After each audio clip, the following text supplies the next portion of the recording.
هلا عمي طال عمرك. السلام عليكم. عليكم السلام. جراح شلونك؟ بخير طيب طال عمرك. اخبارك؟ الله يسلمك خليك يا رب. شوف مالكم حس ما قمتوا تلعبون كره نفس قبل. والله احنا ودنا نلعب كره طال عمرك. بس المشكله شرها على سعد الله يهديه. ليش؟ ما قام يدق علينا. عاد احنا اشطر منكم، احنا كل سبت الساعه 11 نلعب. تدري شلون؟ السبت الجاي تعال ويجيب معك واحد من ربع، لان اثنين من ربعنا بيسافرون ما راح يلعبون، تعال العب مكانهم. يا ليت طال عمرك يا ليت. يلا يلا اشوفك وانا طالع. ها؟ بعد راسي طال عمرك. سلام. الله يخليك يسلمك. عشت. وينك انت؟ ليش متاخر؟ لا يكون انت المسؤول عني وانا ما ادري، انت تستعبط؟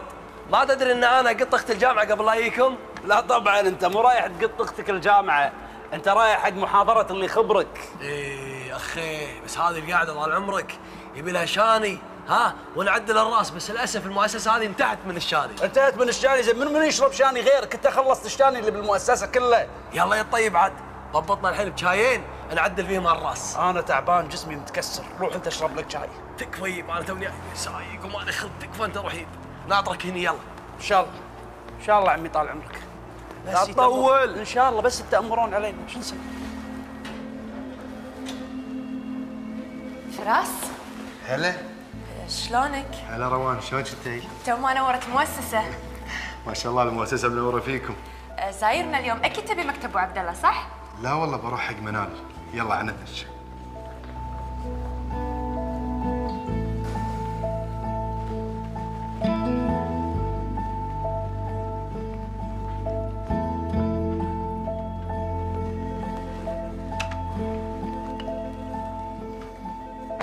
حسافه الظاهر مالي نصيب اشوفها اليوم. يلا اشوفها بالنادي.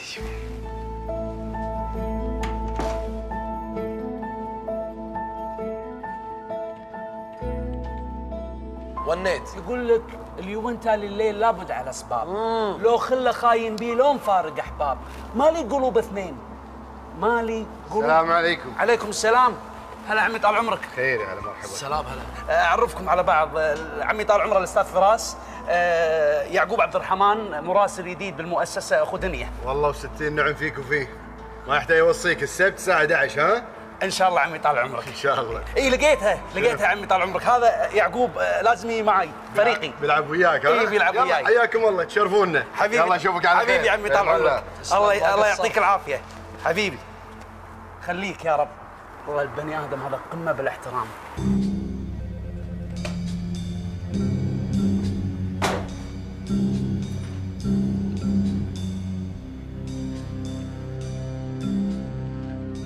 لا ما صدق، شنو هالمال هذه؟ مستحيل، كل شيء خذت؟ شو اللي وصلها حق فراس؟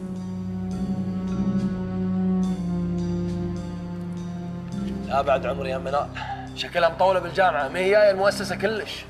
اكيد ما بتجي، انت شايف الساعه كم؟ الساعه الحين 11، ما راح تجيبه خلاص. يعقوب متفشلني بالمباراه، ترى تحدي اللعب مو غشمره. أنت من صدقك، أنا بشلك أنا إذا ما أخليهم يقولوا لك هذا من الكرنتيانو اللي أنت جايبه، لا قفلت لك فيهم تكفيط يمين يسار يمين يسار ويب جول، ما أعطانا يعقوب. عاد صج فيك شبه من كرنتيانو شوي. صج؟ حاضرين. استغفر الله استغفر الله. غمت.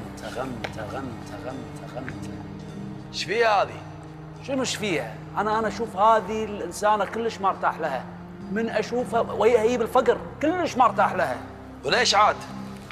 من سوالفها، طريقه كلامها، قعدتها، البنت مو مريحه، فيها شيء مو مريح. مو مريحة ولا ما أعطتك وجه وأنت ميت عليها ولابستك؟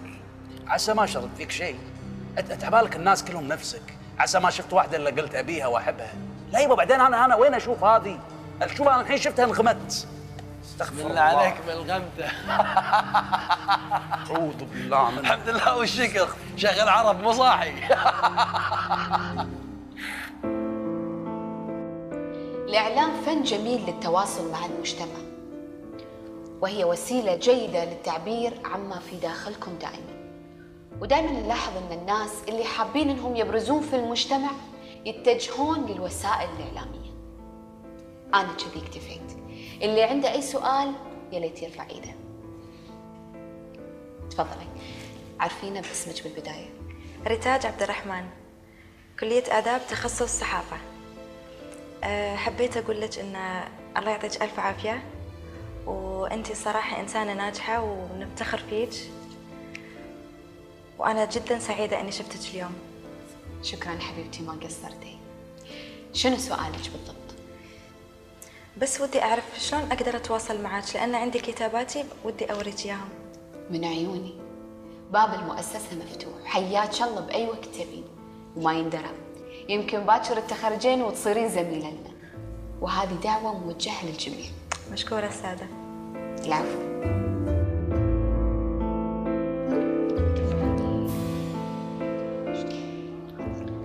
سارة، ايش فيك؟ وين عافية؟ ودينا خلنا نتصور مع السادة منال.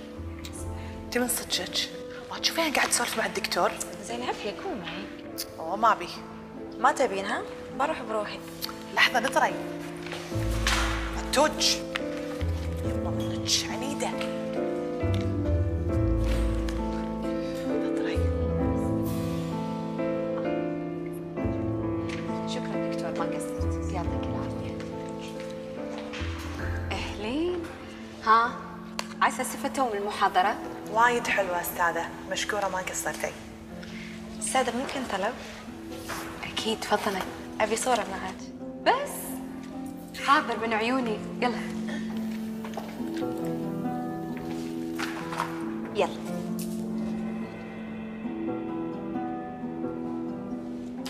يلا على ابنك. أستاذة منال، أنا أخوي يشتغل معاكم بالمؤسسة. أخوك شو اسمه؟ يعقوب عبد الرحمن. يعقوب عبد الرحمن، أول مرة أسمع بهالاسم. هو جديد عندنا؟ إيه، هو تو متوظف. بلى عرفته. سلمي عليه وايد حبيبتي. وها إذا عندك أي مقالات تبين تنشرينها على طول يبيها لي. صدق؟ أكيد. مشكورة. موفقة حبيبتي، مع السلامة. مع السلامة استاذ. يلا ارتحتي الحين؟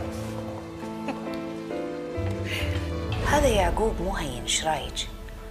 وحسيت من كلامك اللي قلتيه عنه انه هو يحبك ويستلطفك. يطيعه. أصلا أنا ما طالع هالأشكال، استغفر الله يا ربي. ليش؟ بالعكس، شاب وسيم وجميل وكل البنات يتمنونه، وبعدين هو يعتمد على شكله ووسامته واسلوبه الحلو ويوصل للبنت اللي يبيها ويستفيد منها، صح؟ لا أستاذة، لا تقولين هالكلام. أنت أصلا ما عرفتي أنا أكرهها، والسبة معاملته مع أخته ريتاج. شلون؟ رتوش حبيبتي. حياك يا يعقوب، حياك.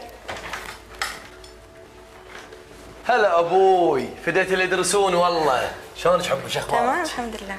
شلون الدراسه معك تمام؟ الحمد لله تمام. بشر يقول لي صار اليوم. ويعقوب ايش كثر استانست اليوم، لا تشوف ايش كثر محترمة وجدا راقية، وخلتني اتصور معاها. زين، ايش ناطر؟ وين الصورة؟ اعطيني اياها نشوف.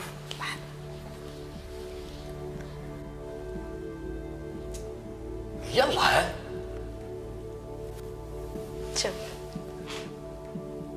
هلا والله، هلا بالجمال، ما شاء الله اختي تنينين انتي، ما شاء الله. لا ما توقعتك كذي حلوه بالصور صراحه، تطيحين الطير من السماء. فديت رتوج والله. شغل عدل. هات. لا وما قلت لك بعد، قالت لنا اذا عندكم مواضيع او مقالات ما عندها مشكلة تنزلها عندها. عافية يا يعقوب، ودنا عندها اليوم، تكفى. حاضرين؟ متى ما تبين؟ كم رتاجة عندي انا؟ افا عليك. بعدين تعالي، في عندك مفاجأة. تذكرين الكرسي اللي قلت لك عليه بيب القرعادي؟ ايه بيب لك اياه اليوم، ايش تبين بعد؟ منازع. ايه. المهم حبيبتي انا ما اطول عليك، خليك الحين دراستك، انا بروح اقيل لي تقريبا ساعة نص ساعة، بعدين اقوم. تبين شيء؟ سلامتك. سلام عليكم.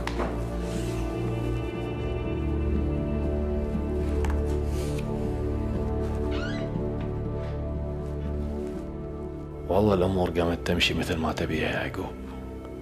حاضرين يا منالو، حاضرين.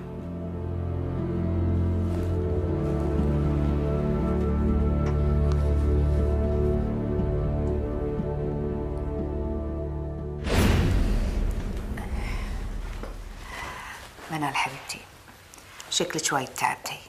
ابيش ترتاحين الحين وان شاء الله باكر نكمل. ان شاء الله. باكر عندي كم شغله اخلص منها وامرك. اوكي؟ اوكي.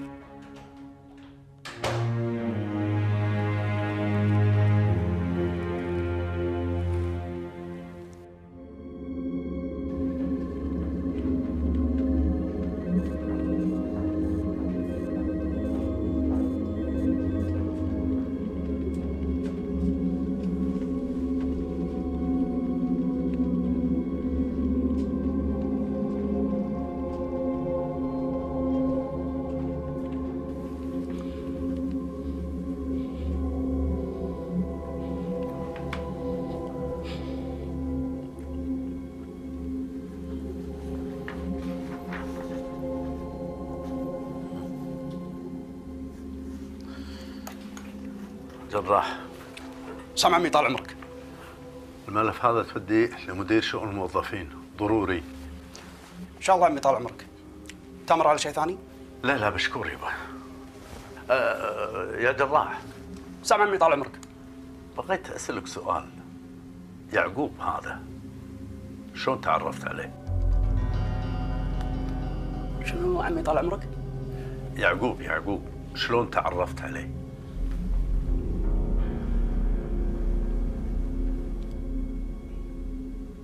ايه شنو يعني؟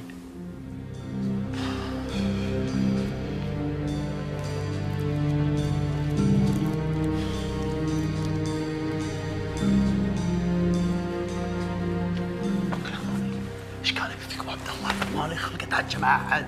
تريح تعال.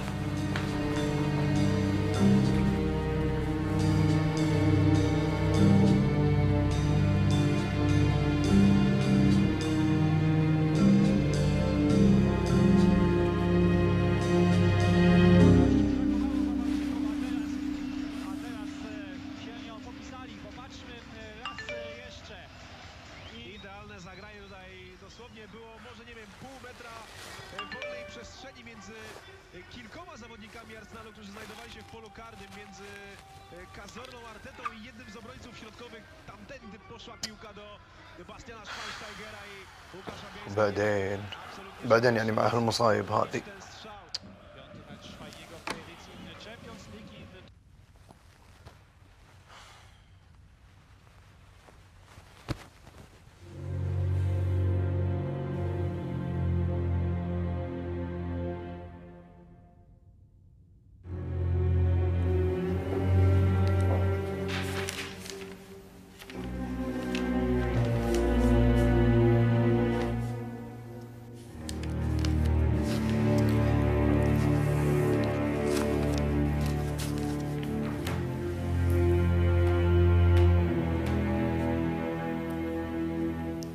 كملي.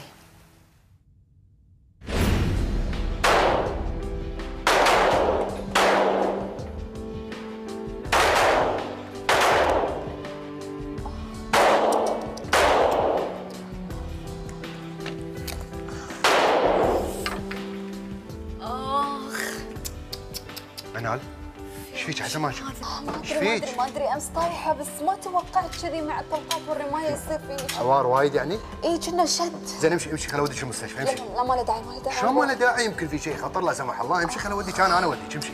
ان شاء الله. يلا. يا ربي.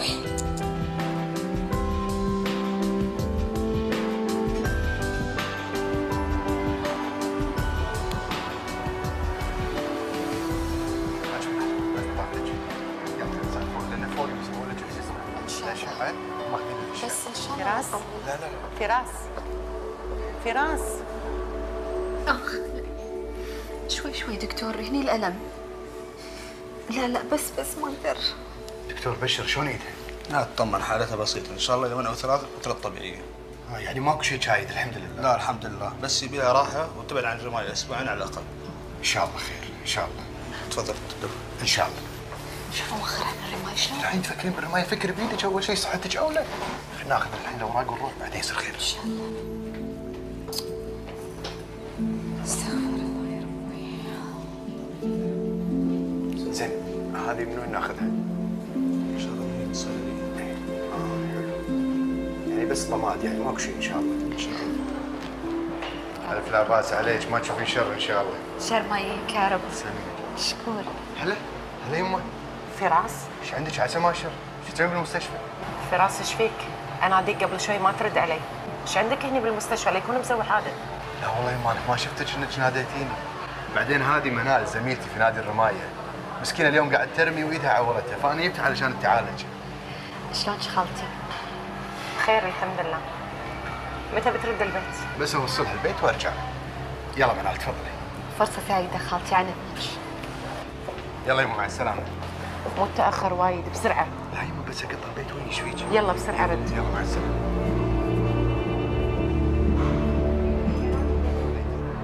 لا الف لا باس عليك ان شاء الله. شر غدا. مشكور وما قصرت. فراس انا اسفة تعبتك معاي وايد اليوم. شو الحاجة قاعد تزعليني منك عاد؟ ليش تعبتيني؟ تعبك راحة يبا. ما تقصر. شوفي انا الحين بوديك البيت عشان تريحين، ومثل ما قال لك الدكتور يومين ثلاثة بالكثير ان شاء الله ايدك ترجع طبيعية. اي توديني البيت؟ لا ما يصير. تقطني على سيارتي اول وبعدين تروح وانا اروح شلون البيت. بتسوقين السيارة وايدك كذي؟ الله يهداك. يبا السيارة لا تحاتينها باكر، لك مني وعد. تقعدين من النوم تطلعين من الدريشة تلقين سيارتك قدام باب البيت بعد. والله قاعد تحرجني. لا ايش دعوة؟ معلش تفضل تفضل كلام. مشكور يلا. تحت امرك.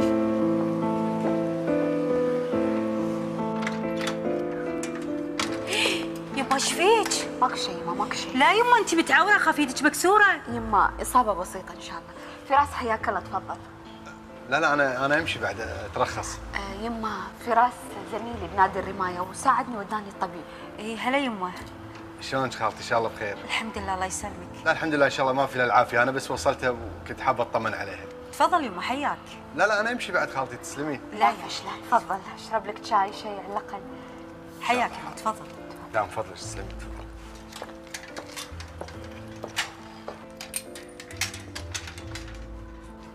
سلامتك يا يما. ايش فيك؟ عسى ما شر. لا تحاتيني يا خالتي، ان شاء الله ما فيها الا العافيه. بعدين الطبيب طمني قال لي بس خل ترتاح يومين ثلاثه ما تروح الدوام وان شاء الله كل شيء يرجع مثل ما كان. ايش دعوة يومين ثلاث؟ ترى انا ما فيني الا العافية، عادي اروح النادي ما فيها شيء. يبا فكينا من هالرمايه خلاص بس ارتاحي. صدق تفضلي يا منال، هذا كرتي وفي ارقامي كلها، اذا احتجتي شيء على طول اتصلي فيني لا يردك الا لسانك. مشكور ما قصرت. يعطيك العافية. الله يعافيك. الله يحفظك لشبابك يا يما. تسلمين يا خالتي. اجر وعافيه ان شاء الله ما تشوفين شر. يلا انا استاذن. مشكور ما قصرت. عفوا ما سوينا الا الواجب. يلا مع السلامه. مع السلامه.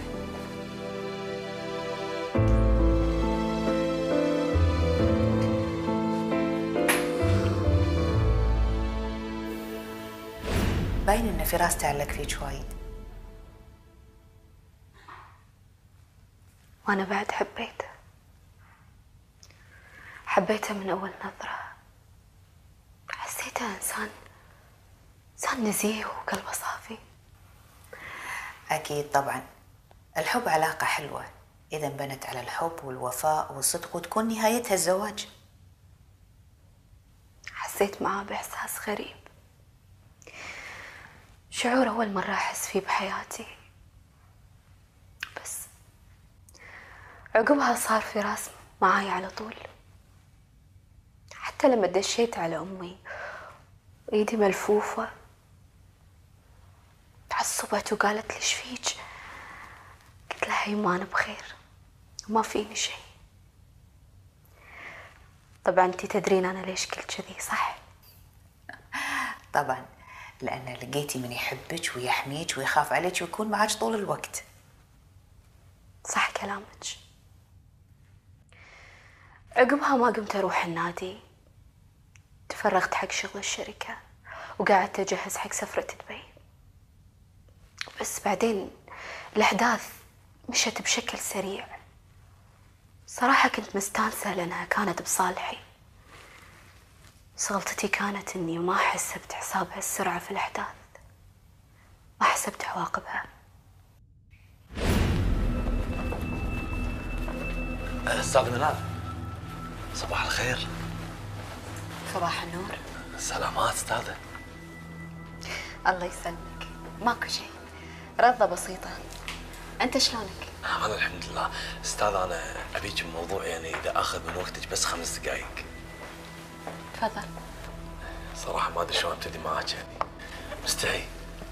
ها يعقوب، أخاف أنت محتاج شيء ولا تبي شيء، تكلم قول. لا لا سلامتك، مو ناقصني ولا شيء. انا طال عمرك عندي اختي الصغيره رتاج، هي عندها كتابات ومقالات، ها، وطبعا هي متابعه جيده لمقالاتك وكتاباتك، فودها انها تشوفك وتعرض عليك هذه المقالات. رتاج اللي بكلية الآداب مو؟ عدل، هذه اختي الصغيره عدل. حلوها، عرفتها، كانت حاضرة محاضرتي اللي طافت.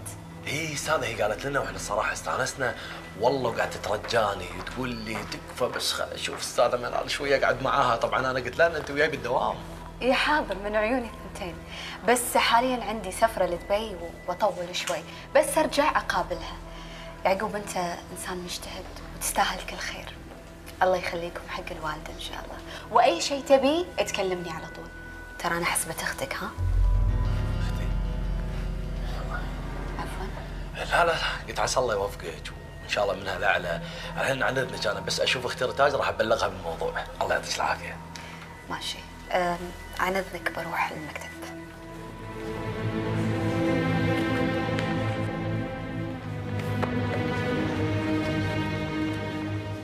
تعال تعال تعال تعال.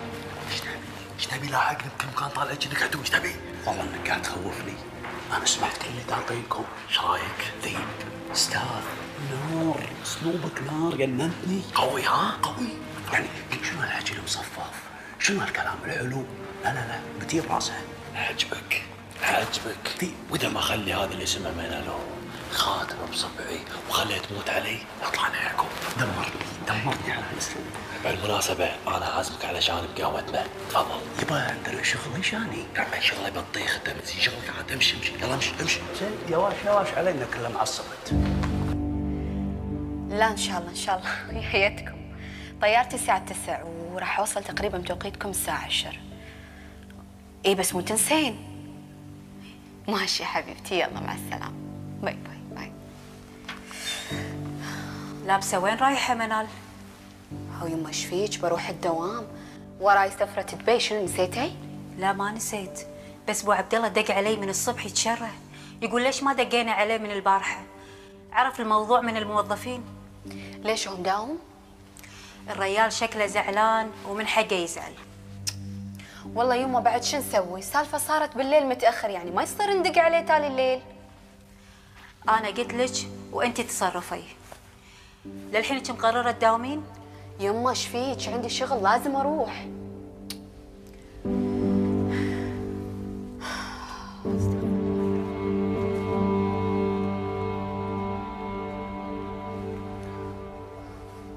انا زعلان منك وايد يا منال. شلون يصير لك حادث ولا تقولي لي؟ عاد كلش ولا زعلك يا ابو عبد الله، واصلا الحادث صار يعني فجأة، ما ادري يعني شلون. خلاص عيل، تاخذين اجازه يومين ترتاحين فيهم في البيت. لا واللي يسلمك، مو وقت الاجازه الحين، وراي سفره دبي. دبي بكلف ناس غيرك يروحون، او لا لزم الامر انا اروح. لا لا لا لا، واللي يسلمك ابو عبد الله، اصلا انا جهزت كل شيء، وبعدين السفره ما فيها تعب. اي بس يا منال انا اللي اقول. يا ابو عبد الله انا بخاطري اروح، تكفى خليني. ليه تعالي قليلة ادب، ما تيوسين انت من سوالفك هذه، عيب تسمعين على الناس. ايش عيبه؟ انا جايه حق ابو عبد الله، دشت منالو قبلي، قلت انطر لين تطلع ودش عليها. لا والله ترى ما اقنعتيني بكلامك. على فكره ترى شفتك، وايد عيب اللي سويتيه. زين لك كذي، يلا روحي دشيره قبل لا ينشغل. يلا. لا مشكوره، نسيت الموضوع اصلا. غريبه هالبنيه، مو طبيعيه وما تيوز من سوالفها. متحمسه وايد يا منال حق سفره دبي، مع اني عرفت ان اغلب السفرات انت تروحينها مو غيرك. صحيح كلامك، اصلا انا ما ادري ليش كنت متحمسه حق سفره دبي، مع اني وقتها كنت تعبانه. سبحان الله، كل شيء مقدر من رب العالمين. سفره دبي. يا يما ترى انا ما راح يهدالي بال ولا راح انام الا لما اسمع صوتك، فهمتي؟ دقي علي بتنسين. اول ما اوصل راح ادق عليك حبيبتي، عساني ما انحرم منك شيء اطيب ام الدنيا. يا بعد عمري.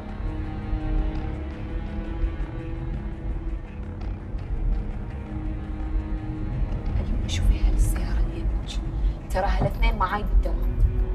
ايش فيهم؟ ما ادري بس انا مستغربة ايش جايبهم هني هالحزة. ايش عليك يا يما من الناس؟ وي قاعد تهاوشون. مالك شغل فيهم يا يما، بس خليني اوصلك لا تاخرين على الطيارة.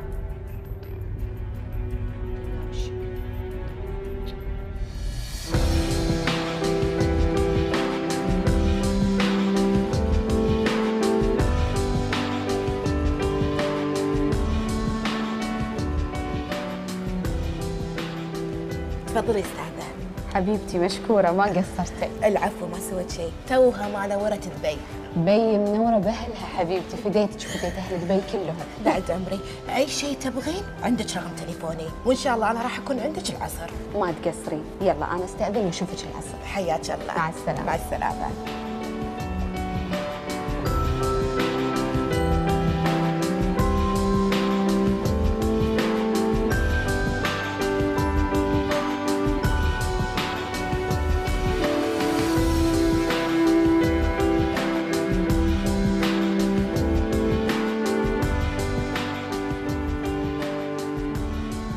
أستاذة منال، سامحيني إذا تأخرت عليك.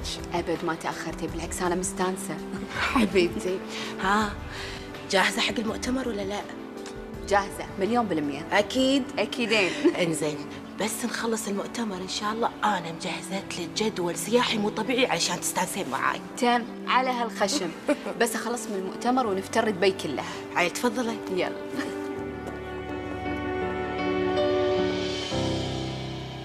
حضرت كل الندوات الخاصة بالمؤتمر الإعلامي، وكل شيء وقتها صار مثل ما طلب أبو عبد الله. ثاني يوم خلصت كل شغلي الساعة 7، عقبها طلعنا رحنا مولات وسوقة. مسكينة ما قصرت معي بشيء. وفي شيء وقتها صار ما كنت متوقعته ولا حسبت الحساب. أكيد اللي صار شيء مميز ومهم. عدل؟ عدل.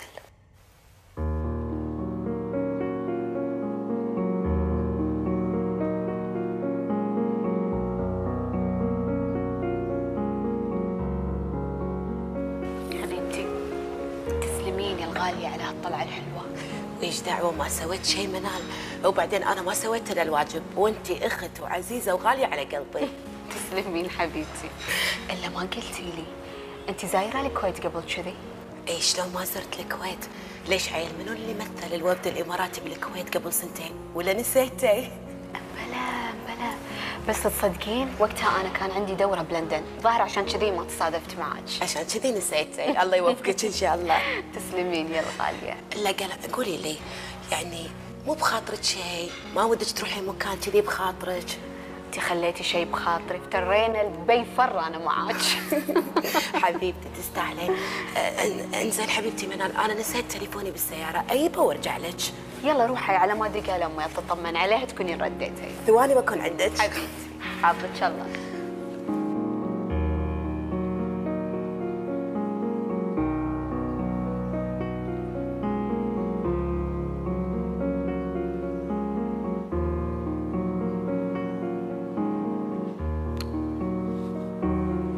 أكيد نايمة.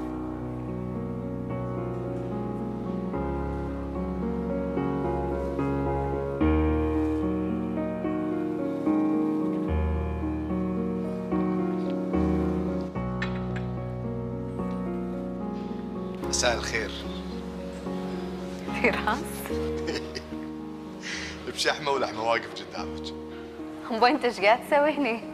بدبي إيش عندك؟ أنا أقول لك، الله يسلمك، أنا بتجارتي أشتغل مع شركة إماراتية، فتلقاني دائما أروح وأرجع على دبي. بس هالمرة الموضوع شوية مختلف، شغلي غير. هالمرة أنا جاي علشان شغل احتمال الله العالم انه ممكن يكون نقطة تحول في حياتي. شنو هالشغل؟ منال. نعم؟ اي منال. انت يا منال ممكن تكونين نقطة تحول في حياتي كلها. اي بس انا ما فهمتك، يعني انت ايش تقصد؟ شوفي. السلام عليكم. عليكم السلام ورحمة الله. منال، عندك اصدقاء بدبي ما قلتي لي، خاشة علي؟ لا لا ابدا، بالعكس هذا فراس بالصدفه تلاقينا توا، عنده شغل بالامارات. اي والنعم. الله ينعم بحالك، يا هلا مرحبا. وهذه جواهر صديقتي المسؤوله الاعلاميه هني في المؤتمر الاعلامي. تشرفنا. تسلم، تفضل تفضل، حياك. مشكورة دام فضلك. الا ما قلت لي فراس، انت موجود هني بروحك ولا في احد معك؟ لا انا بروحي جاي دبي. دام جاي بروحك خلنا نطلب لك شيء تشربه معنا. تصدقين عاد هذا اللي كان في بالي، سبقتيني ما شاء الله عليك منال. وبعدين انا بعد لازم اهتم فيه، مو بس اهتم فيك انتي، واللي عز عليك يا منال احطه بعين هذه قبل هذه. مشكورين ما قصرتوا، بس عاد انا عندي شرط، بقبل العزيمة بشرط واحد. شنو؟ العزيمة على حسابي، ما تصيرون اكرم مني، ها قاعد اقول لكم. موافقة. بس اذا كذي يلا تعالوا نروح.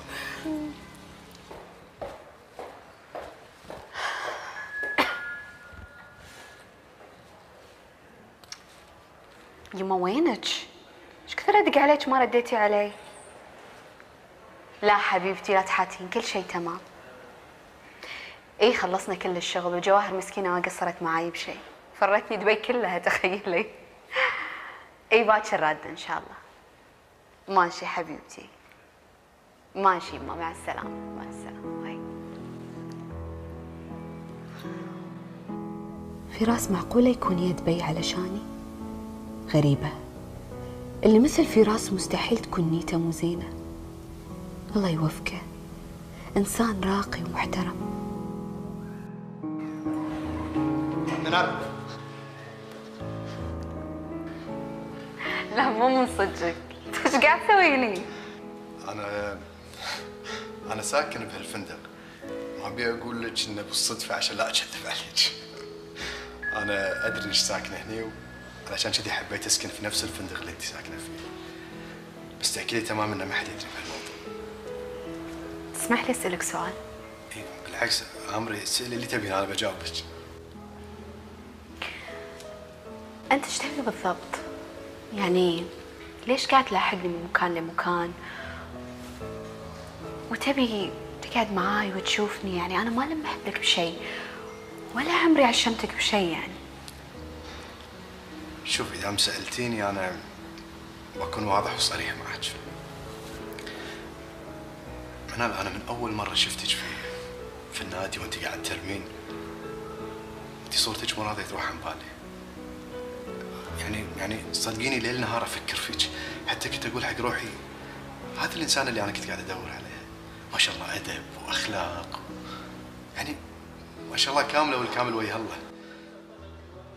يعني شو اقول لك؟ تدرين يوم ايدك تعورت ذاك اليوم اللي وديتك المستشفى، انا احس قلبي عورني قبل لا ايدك تعورك. شعور غريب، كثر ما اقول لك ما تصدقين. سبحان الله، في ناس نشوفهم في حياتنا ما نعرفهم، لكن نحس انه كنا من قراب لنا عيل، كنا نعرفهم من زمان. علشان كذي منال، انا ان شاء الله اللي ردينا الديره بي اطق باب بيتكم بخطبك من اهلك، ان شاء الله ما ترديني. بصراحة ما ادري شنو اقول لك الحين. فراس انت انسان زين ومحترم وراقي واخلاقك عالية، بس انا لازم افكر بالموضوع. يعني عطني شوية وقت. لا انا ما ابيك تردين علي الحين، اخذي وقتك، فكري على راحتك، وانا بتم ناطرك. بس تاكدي تماما اني بدعي ربي ليل نهار انك توافقين. تصبح على خير. انا لازم امشي الحين، ان شاء الله نتواصل. مع السلامة. انت من اهل الخير، احلام سعيدة ان شاء الله. مع السلامة. مع السلامة.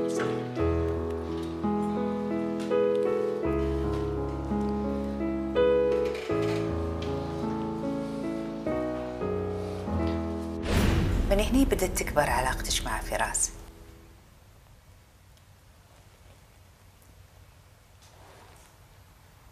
اوه، الابتسامة الحلوة هذه وين ودتك؟ فراس،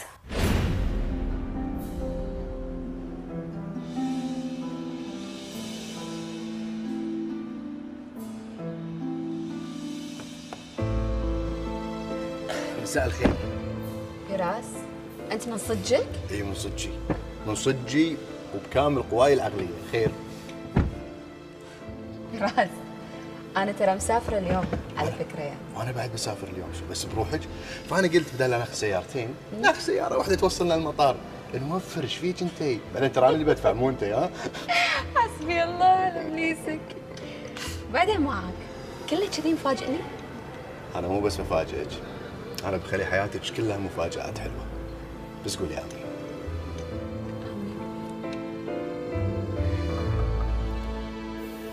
ومن هني بدت قصة الحب اللي جمعتني مع فراس. بعدها قرر فراس انه يتقدم لي ونتزوج، بس قبل لا يتقدم لي صارت احداث وايد، احداث غريبة صارت، لازم اقول لك عنها. ظاهر فعلا الاحداث مهمة ومو اقل اهمية من اللي طافت.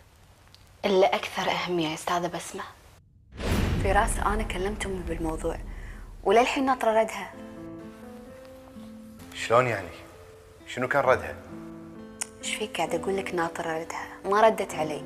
يعني شنو ما ردت؟ لا يكون امك رافضة. لا هي مو رافضة، بس امي كذي تاخذ وقتها بالتفكير بالمواضيع، يعني ما ترد بسرعة. والله عاد انا بقعد ادعي ليل نهار عشان توافق، ان شاء الله توافق. ان شاء الله يا رب. زين قولي لي، انت بتداومين باكر ان شاء الله؟ اكيد راح اداوم. ان شاء الله خير. يلا حبيبتي تصبحين على الف خير. وانت من اهله.